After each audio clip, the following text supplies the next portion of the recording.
Pam Dyson, founder and the director of the St. Louis Center for Play Therapy Training. Wanted to talk to you a little bit today about a strategy I've recently started using with children who have anxiety. I bet you see a lot of children with that. Most common presenting problem for children in therapy is anxiety. A few months ago, I was reading the Psychotherapy Networker magazine. This is the January-February issue.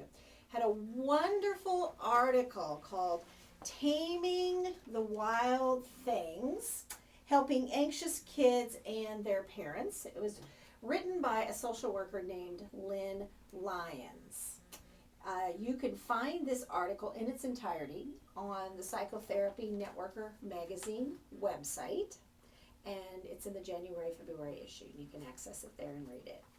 She has lots of helpful suggestions in the article, but there was one in particular that Lynn pointed out that sort of resonated with me, and I've had some particular children I was working with at the time that I thought could benefit.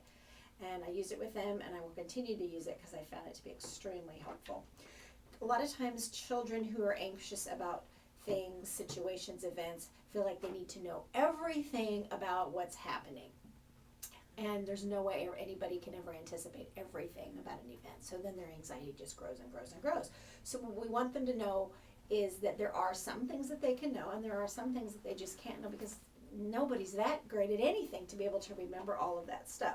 So we want children to be realistic about it. Children are also very visual, and sometimes having something external to look at, to reference, will help them understand things a little better, and maybe it will maybe not eliminate anxiety, but it might alleviate some of the intensity of the anxiety. So what she suggested was that you get a pad of paper. I like legal pads.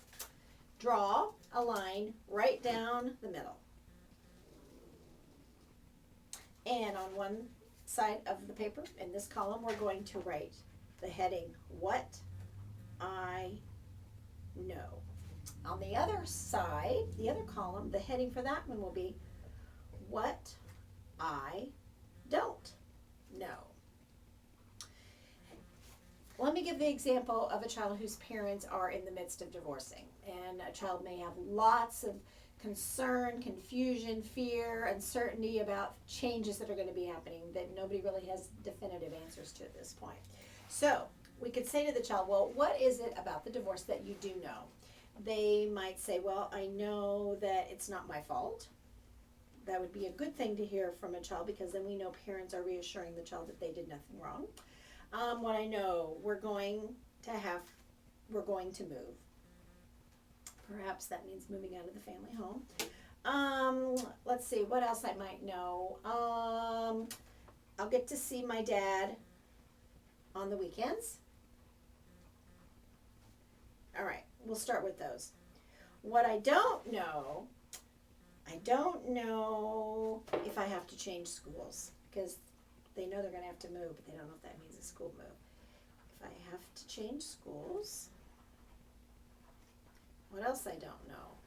I don't know if I can bring my pet when I visit my dad. Because let's say perhaps dad moved into an apartment. We don't know if pets are allowed there. Anyway, I think you kind of get the idea. You could do this with any event, any situation that a child might be concerned and confused and feeling anxious about. So what happens then is, by writing them out, a child will feel a little more confident and capable by recognizing that, there are some things that I do know. Still some things I don't know, but things that I do know. What we can do is keep a copy of this in their file, send a copy of it home if that would be appropriate. I think these are helpful things to work with caregivers with, so that they can use this at home as well. And what we would do each time a child came back for a subsequent session would be to review this. And if something on the what I don't know side is now something they know, they could scratch it off, erase it if they used a pencil, and maybe mark it over here on this side. Something very validating, empowering about being able to scratch it off, erase it. I like to make to-do lists and scratch it off as we go. And the children that I've worked with who have utilized this what I know, what I don't know list have found it to be very beneficial, and they enjoy talking about it at the beginning of each session.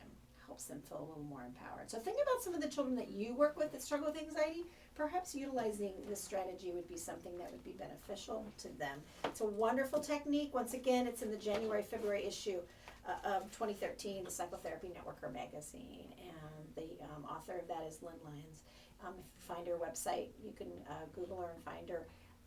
She also has a Facebook page.